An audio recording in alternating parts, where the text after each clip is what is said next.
There is a version of this story where I run. I have rehearsed it many times: the door, the stairs, the street, the train, the border. I have memorized the exits in 4 languages. I speak 7. I know how to disappear in most of them. But the night the rain trapped me in his building, I made the mistake of looking at his hands, not his face.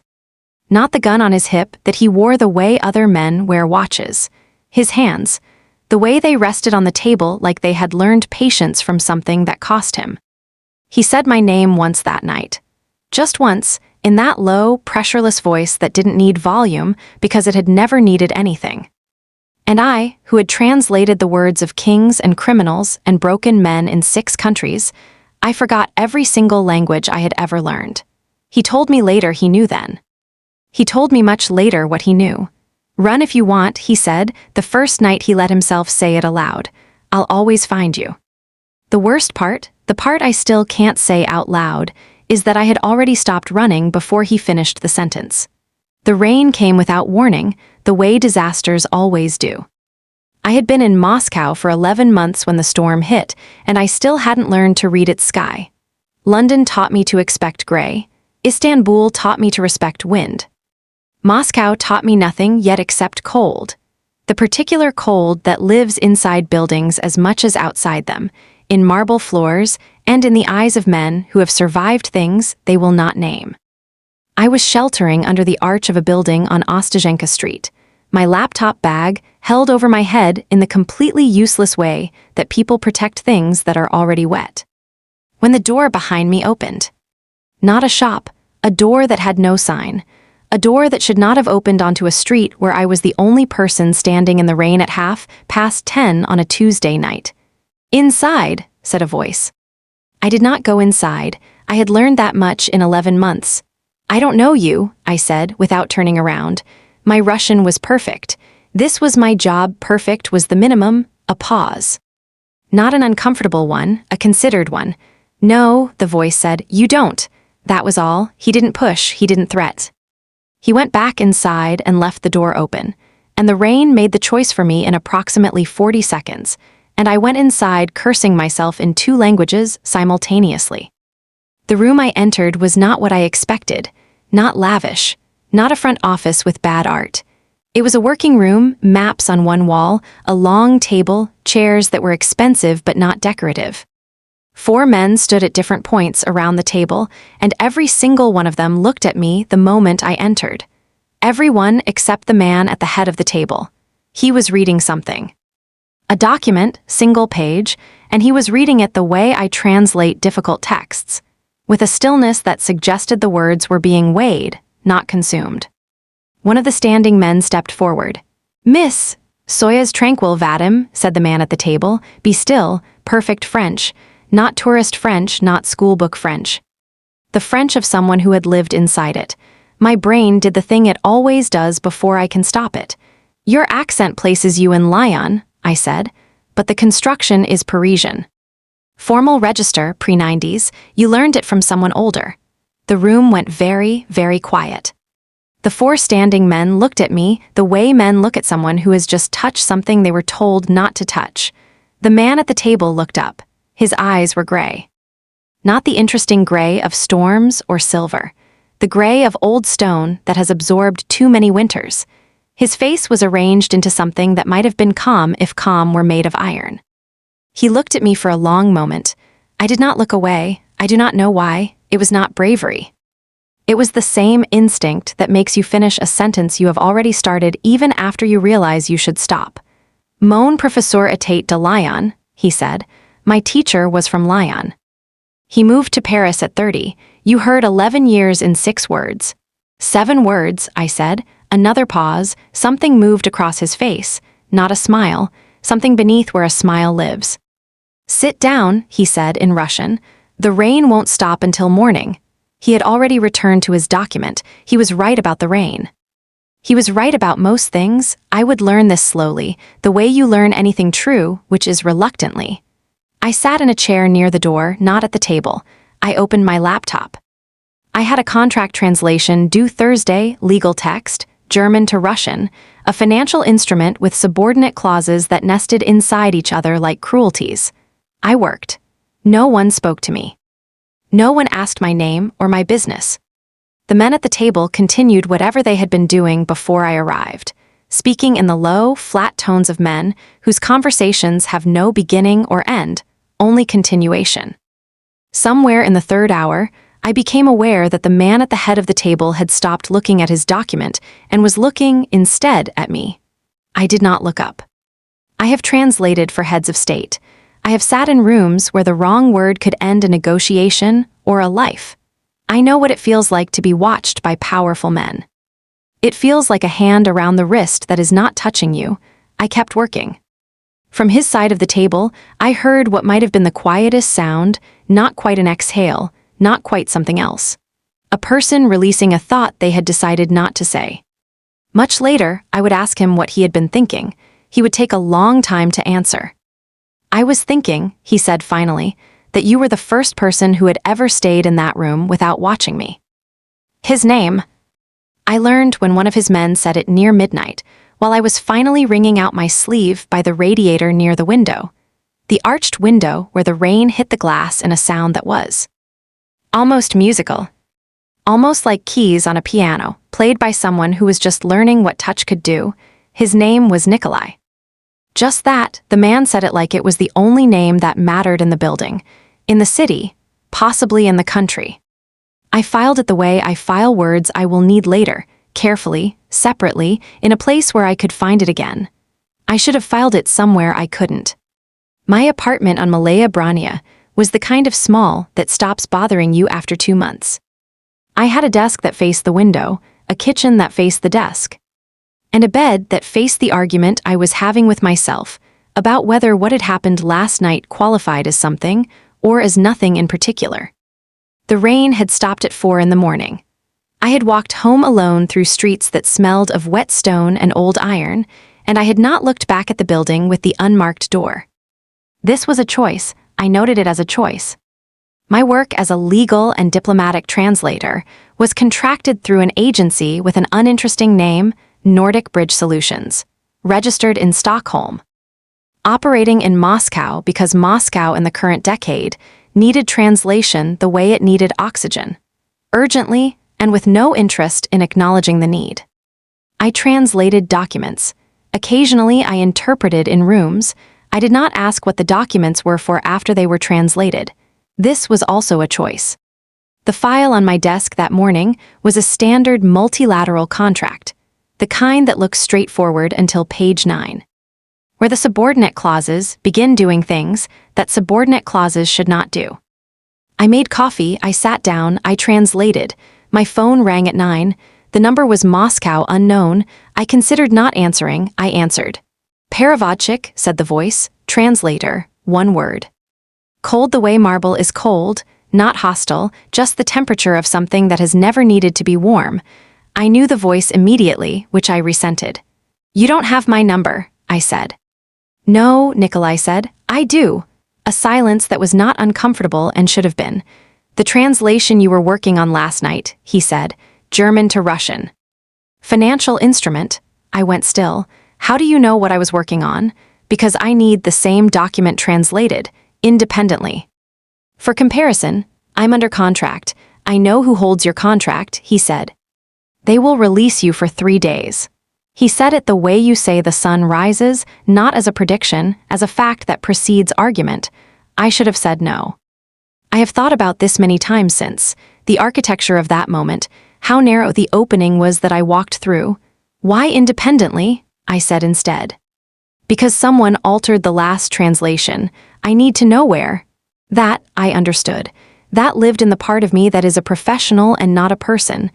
Send it to my agency contact, I said. Standard fee plus 40% for expedited work. Another pause, then, my office, Thursday, 10 o'clock.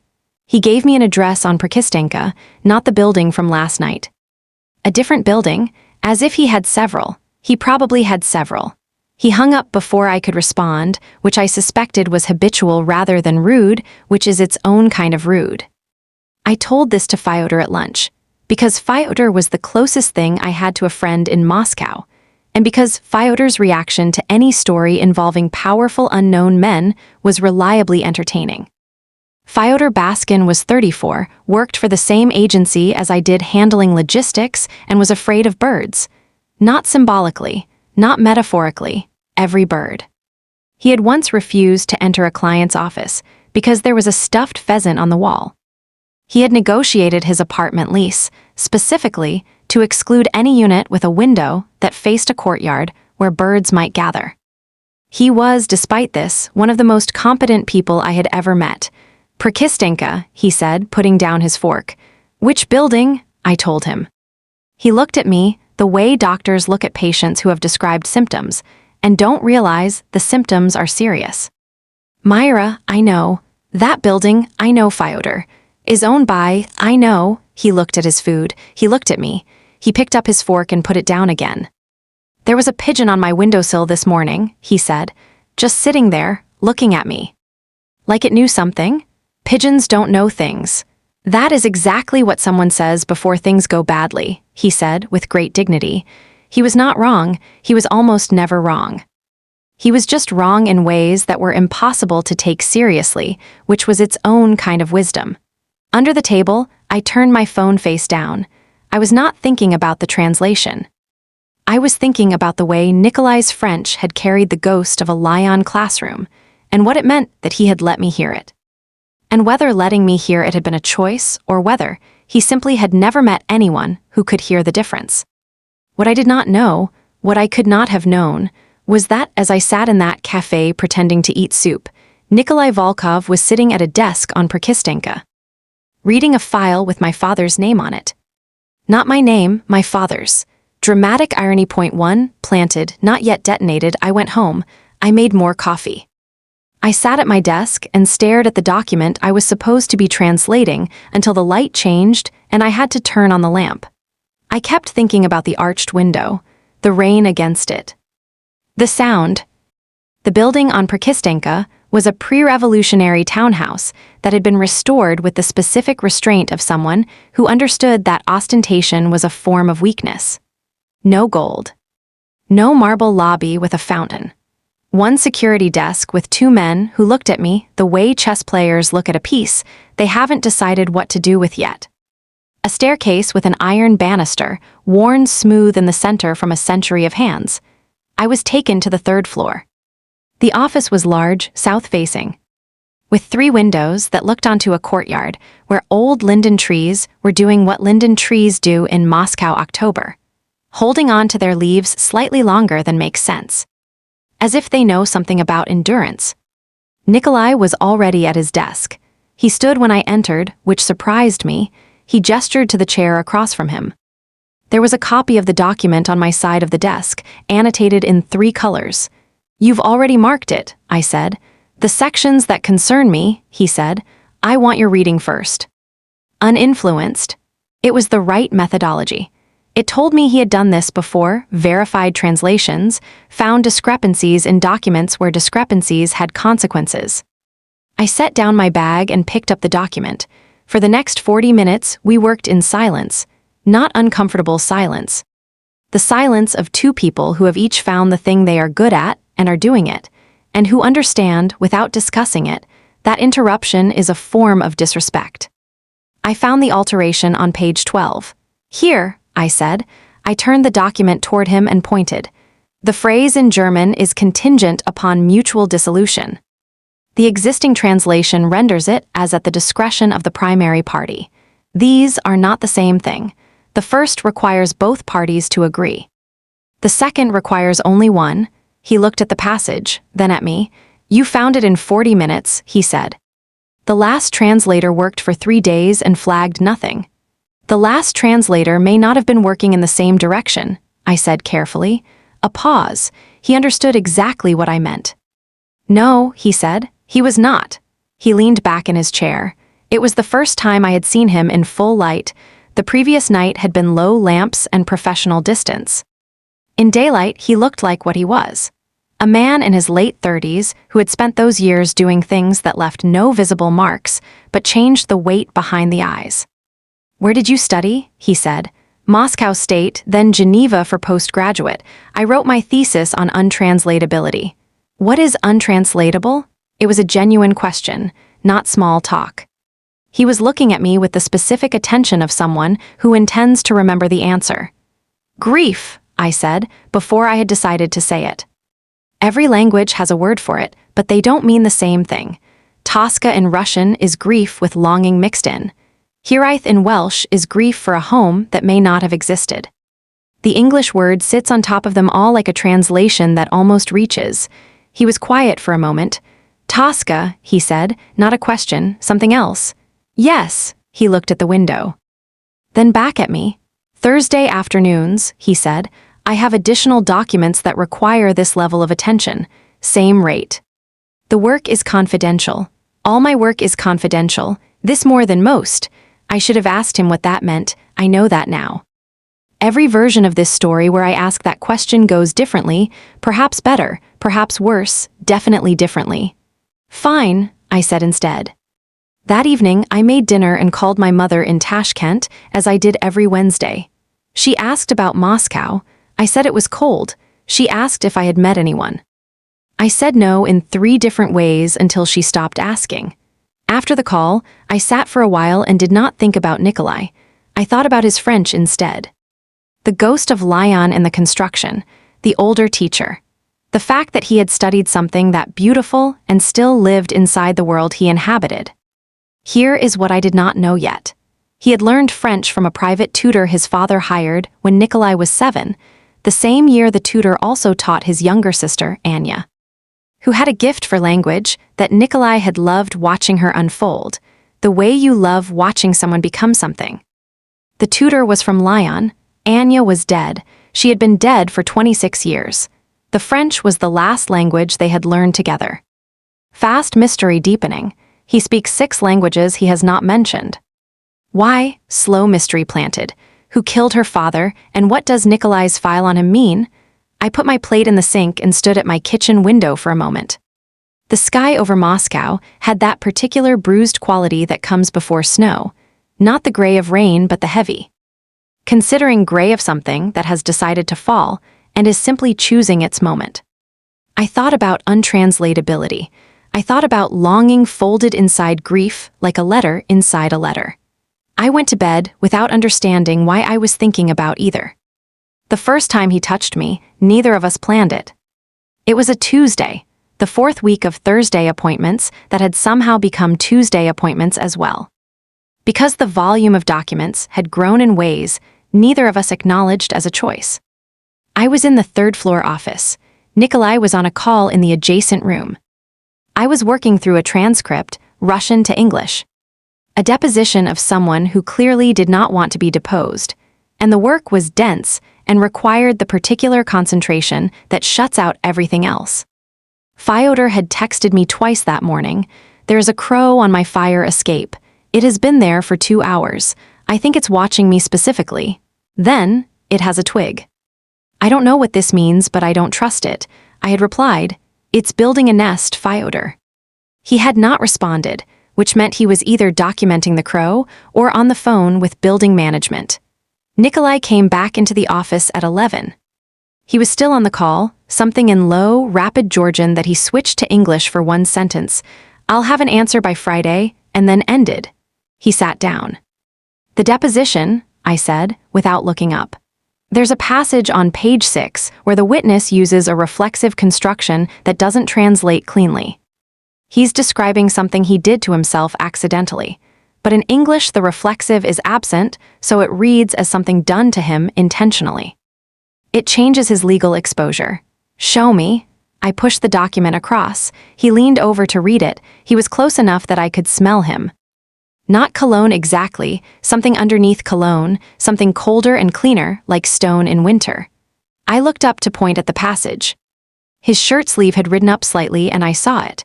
A scar on the inside of his forearm, thin, very old, white against the skin. Not the kind left by violence. The kind left by water, by pressure, by dragging against something that could not be moved. It was gone again before I could look properly. He straightened. He tapped the page. Mark it with a footnote, he said. Both readings, let the lawyers decide. Good methodology. He returned to his side of the desk. I put my pen to the page and did not write anything for several seconds. I was thinking about the scar, about water, about things that can't be moved. Fyodor appeared at the Prakistinka building that afternoon. Which should not have been possible, but was because Fyodor had a gift for appearing in places where his presence was not expected, and an even greater gift for making that presence seem inevitable. He had brought coffee from a place on Arbet.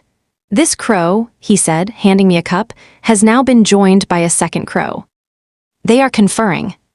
Myra, birds don't confer. That is what you said about the pigeon. I didn't say anything about the pigeon. You said it with your face.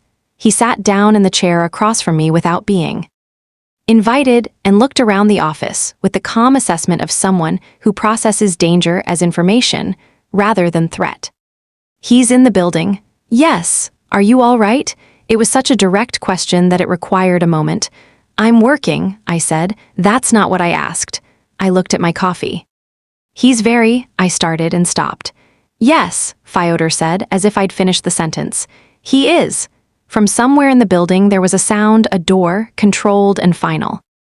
Then Nikolai's voice in the corridor, speaking to someone, giving instructions in that flat, pressureless tone that carried without needing to raise itself. Fyodor looked at me. I was looking at the door. I made myself look at my document instead. Paravodchik, Fyodor said quietly, and he said it in exactly the same tone Nikolai used, and I looked up sharply and he was already grinning into his coffee. Idi dom, Fyodor, I said, go home. He went, still grinning. Fast mystery, closing, it happened at the end of that session. I was packing my bag. Nikolai was at his desk, writing something. I asked, without thinking, as one does at the end of a working afternoon with someone who has become, despite all logic, a kind of colleague. I asked whether the deposition transcript was from a domestic case or an international one. He looked up. Why? The language, I said. The reflexive constructions are common in regions where Russian absorbed older case-marking systems. I'm trying to calibrate. A pause. Then, very simply, it's from Tbilisi. Are you fluent in Georgian? A longer pause. Then, and in Farsi, Mandarin, Arabic, and French that you already know about. 6 languages. He had been conducting negotiations in Russian and letting people believe that was the limit. He watched me understand this. Why? I said. Because, he said, returning to his writing, what people don't know about you is what you know about them. I stood with my bag in my hand. He had not looked up again. I walked out of the building into the Moscow cold and I thought, this man is not who he has been letting me see. And then, which was worse, neither am I. Slow mystery deepens, the file with her father's name. What does he know? When did he know it? The secret didn't surface the way secrets in stories do, not caught, not confessed, not pulled loose by a clever question. It surfaced because of a phone call I took in the wrong room. It was a Thursday. Late. The other translators had gone. Yes, by then there were 3 of us working from the Prakistinka building, though I was the only one who had Thursday evenings, which I had not asked for and had not refused. I was in the records room on the 2nd floor, looking for a reference in a bound archive from 1994 that would tell me whether a particular contractual phrase was standard in that era or exceptional. The call came from a number I had not expected. My mother's attorney in Tashkent. I took it. The details were these. My mother had not told me she was ill. She had told her attorney instead because she did not want me to stop working. The attorney had decided, on ethical grounds, that I should know. The illness was serious. The treatment was expensive. My mother had been paying for it by selling things from the apartment, our apartment, the one where my father had lived before he died 3 years ago, before he was killed, which is what it was, though no one had ever been held for it, though the file had been closed in 6 months. Though I had learned to live beside that fact the way you live beside a wall that you cannot move, and have decided not to keep hitting. I sat down on the floor of the records room. I don't know how long I sat there. I became aware that someone was in the doorway. Nikolai. He did not say anything. He looked at me on the floor with my back against the shelving and my phone still in my hand, and he came in and sat down on the floor against the opposite wall. Just that. I did not tell him to leave. After a while I said, my mother is sick. I know, he said. I looked at him. I was in the hall, he said. I heard enough. a long quiet. The building settling around us. Somewhere far down the building, a door.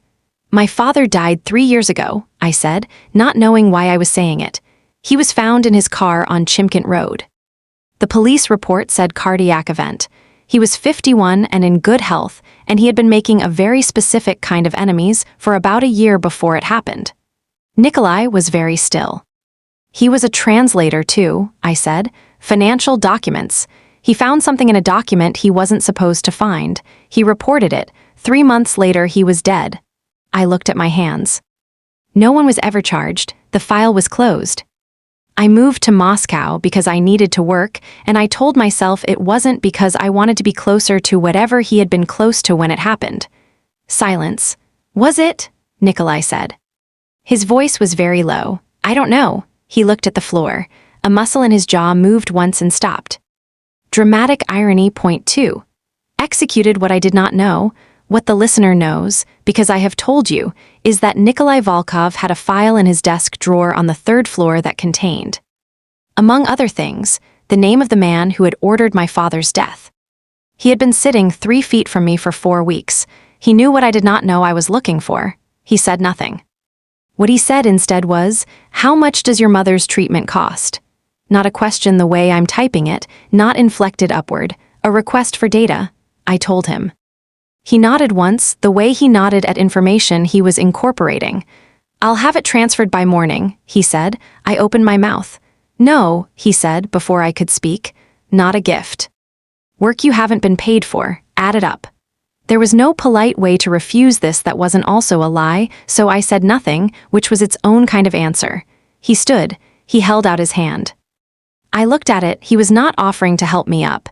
He was waiting to see what I would do. I took his hand. His grip was careful. Not gentle, careful, the way you hold something you understand to be breakable and do not want to break. He let go the moment I was standing. He picked up the archive I had come to find and put it in my hands. "Go home," he said. Perevodchik. Flat, neutral, not cold anymore, not warm yet. Somewhere in between, which is its own temperature. I went home. I did not sleep. I lay in my bed listening to the city and thinking about a man who spoke 6 languages and showed the world only 2, who had learned French from a dead teacher beside a dead sister, who kept files on men whose daughters he would one day employ. I thought, I am afraid. And then, which was the real thing I was not ready to say, I am not afraid of him. The attempt came on a Friday.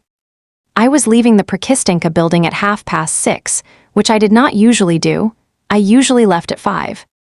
But a document had run long, and I had stayed without being asked, and without being asked to leave. The street was dark the way Moscow in November is dark, which is absolutely without apology. There were 2 men. I did not see them as a threat at first. Moscow has men on streets. This is not notable. What was notable was that they did not walk the way people walk on streets. They walked the way people walk toward a destination they do not want to reach, but have been told they must. One of them said my name, my full name, first and family. I had approximately 2 seconds to understand what this meant before the door of the building opened behind me and everything happened very quickly. Nikolai. I have tried many times to reconstruct the next 90 seconds, and I cannot do it cleanly. What I have is sound, motion, the specific cold of being pushed behind something solid, which turned out to be Nikolai's arm extended backward, keeping me against the wall without looking at me. 2 of his men were already on the street. The men who had known my name ran. They did not get far. I will not describe what followed. I stood against the wall of the building with Nikolai's arm still across me, and I watched something that I had known in theory, that he was dangerous, that this world was dangerous, that the documents I had been translating were attached to things that happened in the real world with real bodies. I watched it stop being theory. He moved through that street with a stillness that was more frightening than violence. He did not raise his voice once. When it was over, when his men had resolved the situation in ways I was not asking about, he turned back to me. His face was exactly the same as it always was. That was the part I could not stop looking at. "Are you hurt?" he said.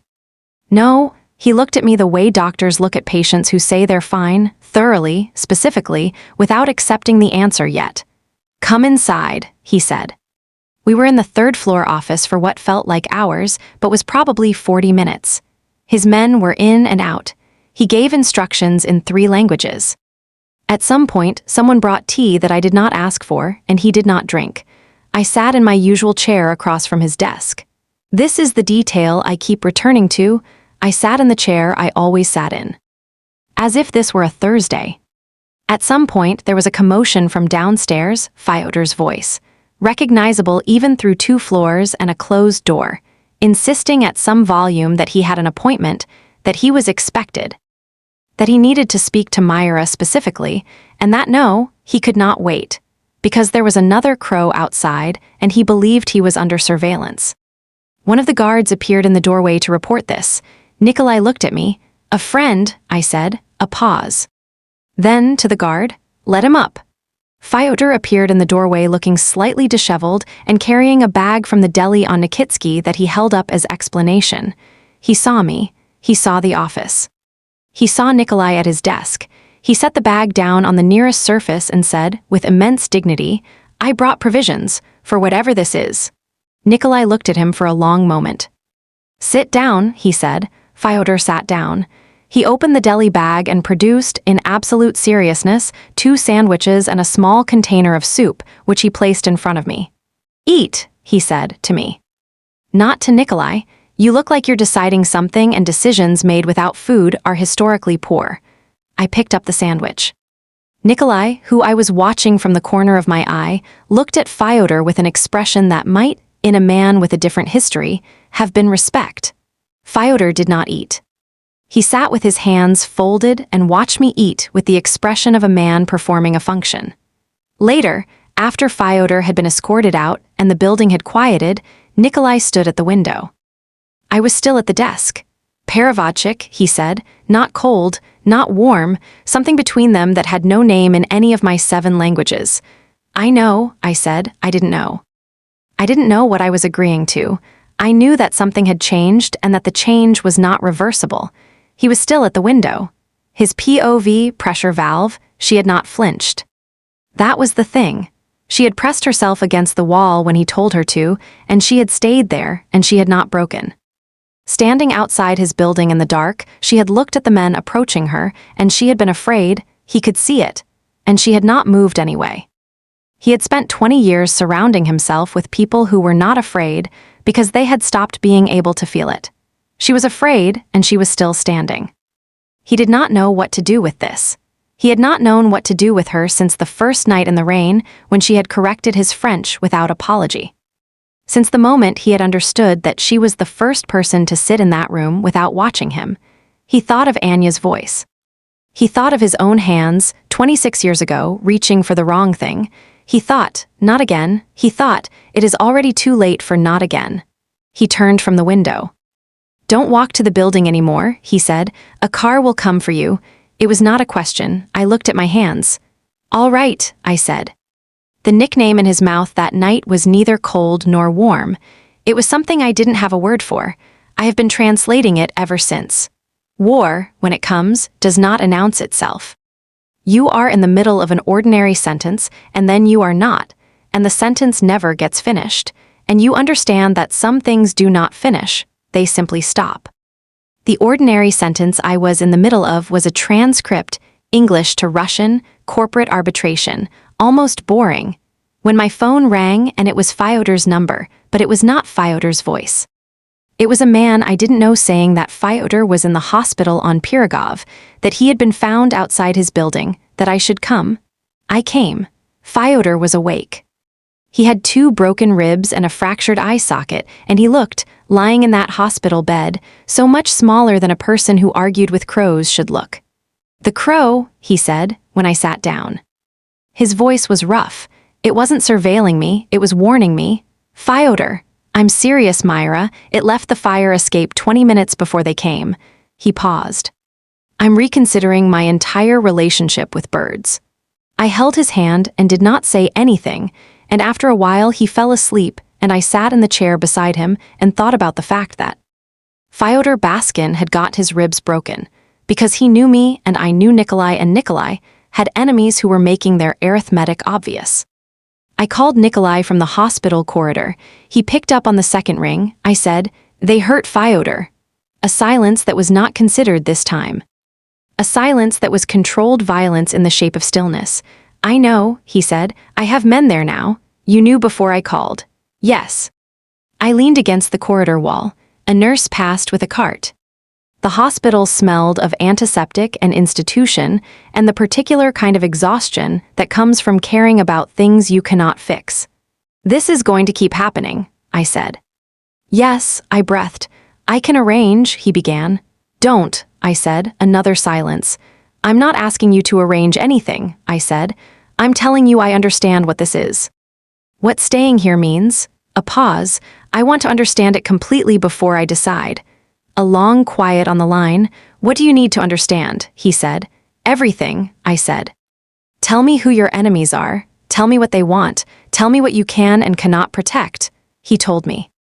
He told me in that flat, pressureless voice, standing somewhere in his city.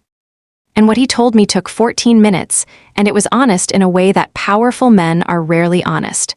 Not because they are evil, but because honesty costs them something, and they have learned to guard the things that cost. When he was finished, I said, "I need a day." "You have it," he said. "I spent the day with Fyodor, who slept mostly, and with the city, which did not." I walked along the river in the cold, and I thought about my father who had found something in a document and been killed for it. And about my mother who was sick in an apartment that was getting smaller as she sold pieces of it, and about myself, who I had been before Moscow, who I had been before Nikolai, who I was becoming in the space between them. I was afraid, not of Nikolai. I had named that in myself weeks ago. I was afraid of what I was becoming around him, not harder, not softer, something else. Translated.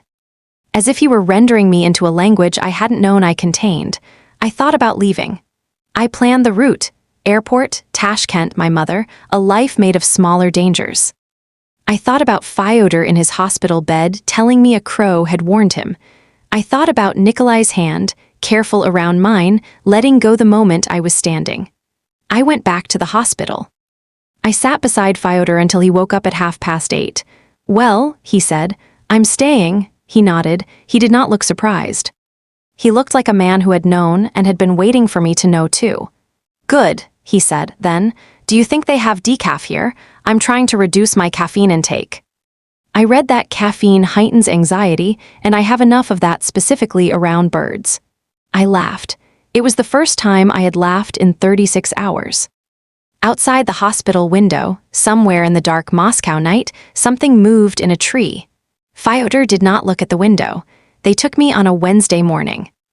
I will say it plainly because it happened plainly, with the flat efficiency of people who have rehearsed it. A car, 2 men, a cloth over the window so I could not map the route. No one hit me. No one threatened me. The silence was its own threat, and silence I know how to survive. I have been sitting in charged silence for 2 months, and it has not broken me yet.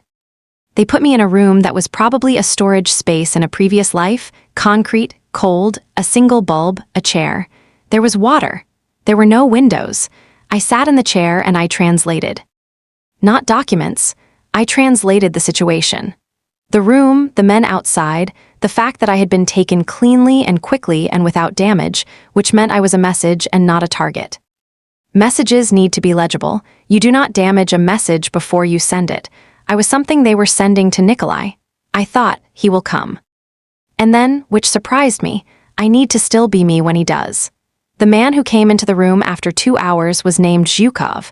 I did not know this yet. I learned it later from a file that Nikolai showed me without being asked. He was older than I expected. 60, perhaps. Well-dressed in the way of men who have had money long enough to wear it without thinking. He sat in the chair across from mine and looked at me with the interest of someone examining a lock. "You're the translator," he said. "Yes, you've been working for Volkov. I've been translating documents. Multilateral financial instruments, arbitration records, corporate filings. All of this was true, none of it was all of it. What have you seen?" "Documents," I said. "I translate them. I don't assess them." He looked at me. He was deciding whether I was lying. "I am a translator." I know the difference between someone searching for information and someone performing the search for an audience. He was not searching. He had already decided what he knew and was confirming it. Volkov has a specific file, he said. A collection of records. Do you know what it contains? The file with my father's name on it, I thought, and then stopped. Because I had seen that file in my mind as the file about my father. What if the file was not about my father? What if the file was on whoever had killed him? What if Nikolai had spent years building a case? What if Zhukov was in it? I looked at the man across from me. I looked at him the way I look at a document that has just revealed its hidden structure, the way the page reorganizes itself once you find the altered phrase. No, I said. I don't know what it contains. He watched me for another moment, then he stood.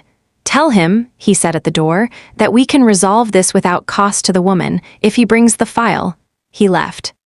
I sat with the new architecture of everything. My father had found something, had reported it, had been killed. Nikolai had known, had been building toward it for how long? He had hired me not despite my father's history, but because of it. Or, he had not known who I was, had found out later, and the file on my father was a record of his own investigation. Or something else entirely. The room was cold and quiet and I was alone in it.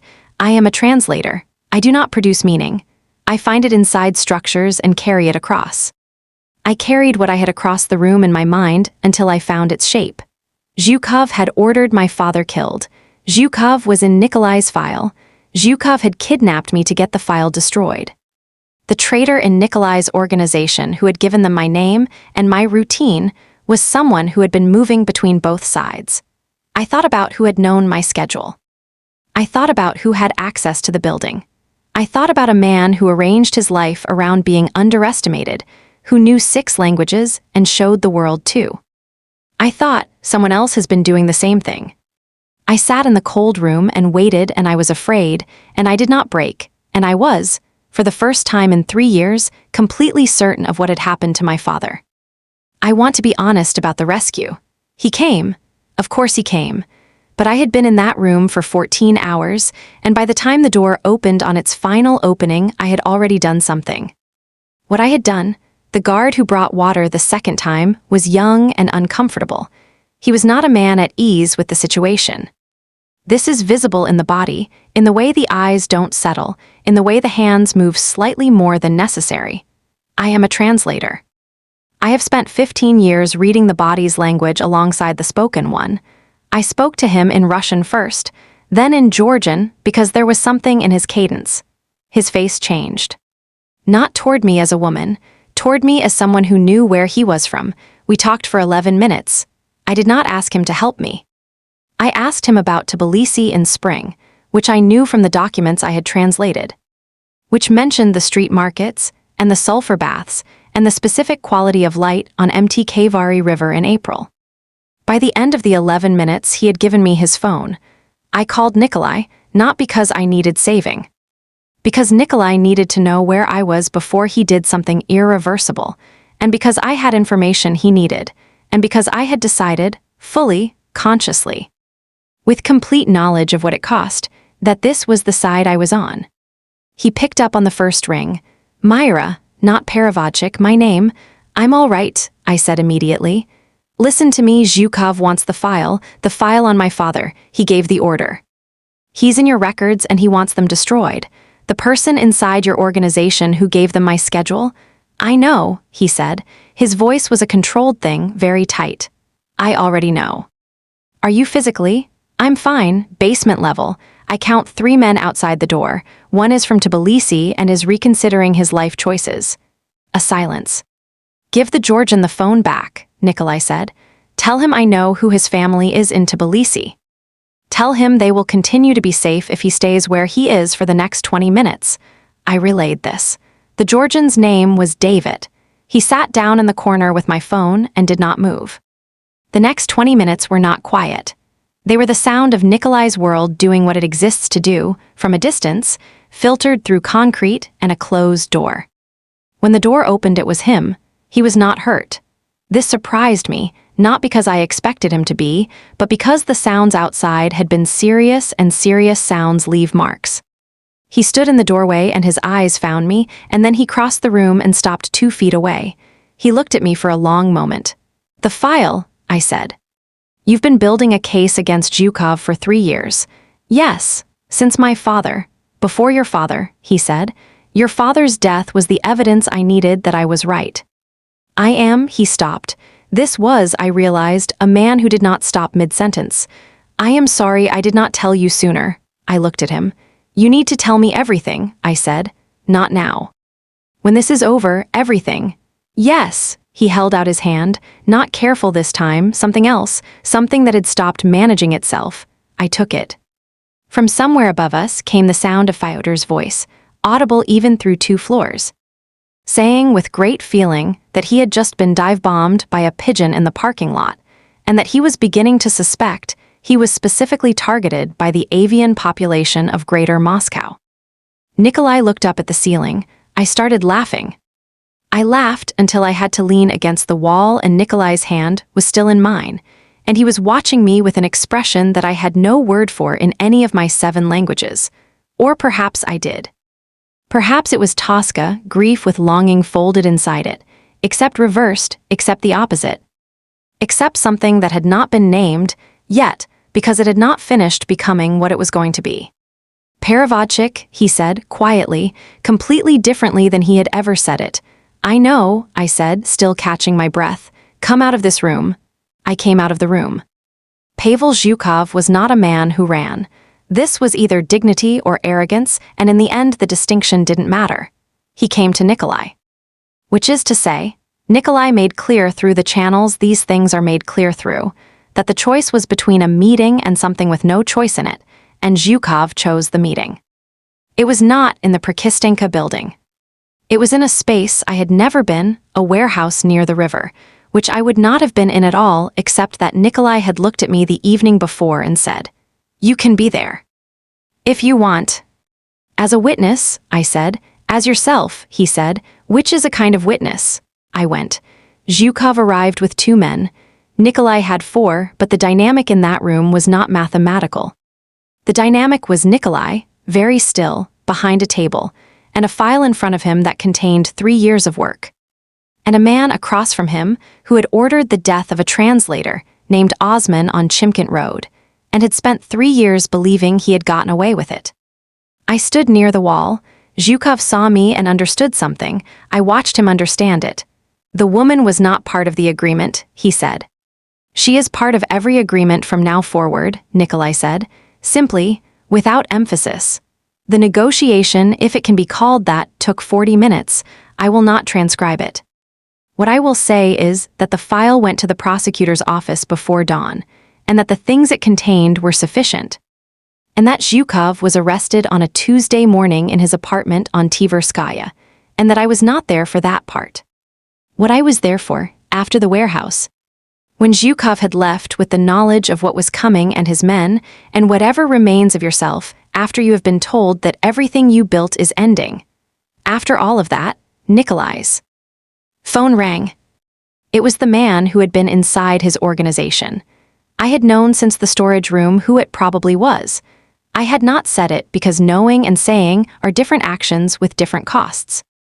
Nikolai answered. He listened. He said 3 words in Russian that I will not write here. He hung up. He stood at the warehouse window, looking at the river, and I stood behind him, and I knew without asking that what had just happened had cost him something specific. Not political capital. Not leverage, something that had a face. I did not ask. I went and stood beside him instead. We looked at the river for a while. The Moscow River in November reflects nothing. It is too dark and too cold to hold light, but it moves, continuously, without decision, toward somewhere. After a while he said, his name was Artem. He was with me for 11 years. I didn't say I'm sorry. The words existed and were real and were also completely inadequate. I know, I said instead. His hand found mine against the window frame. He didn't look at me. The river moved. December came, not dramatically, not all at once. The way it always comes to Moscow. First in the quality of light, then in the breath that clouds in front of your face on the walk from the car. Then in the day you realize you haven't noticed the cold, because you've stopped thinking of it as extraordinary. I was at the Prakistenka building on a Tuesday afternoon, which was no longer strange, which was itself no longer strange. I had renegotiated my contract with Nikolai and with the agency, and the terms were clear and chosen and mine. I was translating a deposition. I made notes in the margin in a handwriting that had gradually migrated towards smaller and more economical, which I noticed without interpreting. Fyodor was in the chair across from the desk. He had brought, as he increasingly brought, something from the deli on Nikitsky. Today it was a pastry that he was eating with extreme focus, which he explained was necessary because the deli was directly under the flight path of a large crow he had named, against his better judgment, Alexei. You named the crow, I said. I'm trying a new approach, he said. Familiarity. If I know its name, it can't be an omen. Crows aren't omens. Myra, he put down the pastry. 3 months ago, I was kidnapped by a bird-adjacent situation. I'm naming the crow.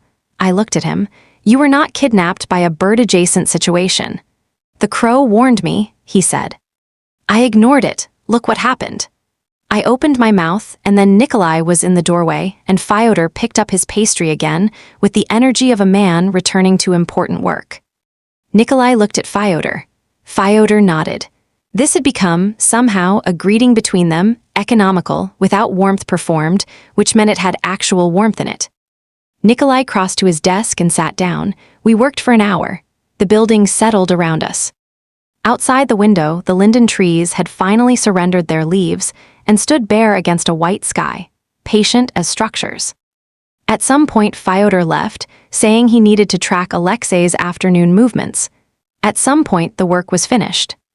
At some point, I cannot locate exactly when, which seems right, Nikolai put down his pen and said, I want to ask you something. I looked up. He was not looking at the desk. He was looking at me with that graystone expression that I had spent 3 months learning to read and had not finished yet and suspected I never would and had stopped minding. Stay, he said. Not be mine, not a declaration, not a demand. Stay. One word that contained. The city, the building, the desk across from his, the car in the mornings, the arched window, and the rain that I had begun to listen for even on days it wasn't raining. I thought about Tashkent. My mother was better. The treatment was working. I called her every Wednesday, and she asked about Moscow, and I said less and less about the cold, because there was less and less to say. I thought about the 7 languages I speak and the one I had been learning since a rainstorm on Ostazhenka Street. You'll have to tell me everything, I said. All of it. The things you decided I didn't need to know, the things you protected me from knowing, all of it. Yes, and I'll tell you things you won't like hearing. I know about my father. About what I think I know about the 2 years before he died, about the reason I moved to Moscow. I already know some of it. Then you can listen to the rest. A silence, a good one. Paravachik, he said, warm, completely, fully warm. The word carried 3 months in it, the way words can when they have been used carefully. Stay. Yes, I said. Outside, the first snow of December was beginning, not dramatically, not all at once. The way things begin when they intend to last. 6 months later. Moscow in June is a different city. The same bones, different skin. The linden trees on Prakistenka were flowering. They do this quickly, urgently, as if they remember the winter and are not certain how long they have. I was at the desk by the window. My desk, now, we had stopped pretending it wasn't. The document in front of me was a bilateral cultural exchange agreement. English to Russian. 300 pages of committee language that had to be rendered into something a human being could read. I had been working on it for a week. I was on page 212. From somewhere below in the building, Fyodor's voice, raised, affronted, certain. He's back, Fyodor said, appearing in the doorway with his coat still on. Alexei, sitting on the window ledge of the 3rd floor landing, looking directly at me. Directly at me, Myra. Did you give him the name that implied you'd made peace with him? I said, without looking up. I gave him a name that implied familiarity, not peace. There's a difference. Fyodor, I'm just saying, he's nesting, I said. You're near his nest. He's not targeting you. He's protecting his family. A pause. Oh, Fyodor said. He sat down. He looked at the window. Well, he said after a moment with great dignity, That's actually quite admirable. He stayed for tea. He left arguing with himself about whether Alexei was aware of the admiration and whether that was better or worse. The room was quiet after he left. The rain had been threatening all morning, that Moscow quality of sky that considers its options before deciding, and now it arrived, and I heard it first against the arched window behind my desk. The same arched window, the same sound, rain on old glass, almost musical, almost like a language just beyond comprehension. I stopped writing. I listened. 6 months ago, I had sat below that window in the dark, sheltering from rain on a street I didn't know. And a door had opened, and a voice had said inside, and I had stood in the cold for 40 seconds arguing with my own good sense. I thought about what I had been then, the person sitting in a cafe pretending to eat soup, the person translating documents for men she did not ask about, the person who had moved to Moscow without saying why, even to herself. I had been so certain I was fine. That certainty was the most expensive thing I owned. I was still looking at the window when Nikolai came in. He stopped when he saw my face. He did not ask. He crossed the room and stood behind my chair and put one hand on my shoulder, lightly, the way you touch something you have learned to handle with care. "The rain," I said. "Yes," he said. He understood. He understood the way two people understand things that live between them without requiring translation. I reached up and put my hand over his. "I was thinking about the first night," I said. "You corrected my French," he said. There was something in his voice that I had no word for and had stopped trying to find one. "You didn't apologize for it," he said. "When you found out who I was, every person in that room would have apologized. You just looked at me like," he stopped. "Like what?" I said. A pause. "Like I was a text you were in the middle of," he said, "and you were not finished with it yet." I turned to look at him. The rain continued against the glass, same sound, different weight. The way things are when they have become something else without changing their shape. He crouched beside the chair so we were at the same level. "Perevodchik," he said, quietly. The word worn smooth now, the way the banister of this building was worn smooth, from use, from years, from many careful hands. "I know," I said. He kissed me. Not for the first time, that had been months ago, standing in a doorway while Moscow went dark around us, tentative and then not. This time, like something said in a language, we had been building slowly, word by word, mistake by mistake, until it could hold the weight of what we needed it to carry. Outside, the rain came down on the city. Inside, the building settled into its old bones around us. I thought about my father, who had loved words and paid for what they contained. I thought about Anya, who had loved French, who had taught her brother how beautiful a language could be before she died. I thought about all the things that carry us toward the people we become, the losses, the detours, the rooms we enter because the rain makes the choice for us. I thought some things cannot be translated. Some things must be lived in their original language. The rain did not stop. We did not move. This is the life we built, one word at a time. In 7 languages, and one we invented ourselves.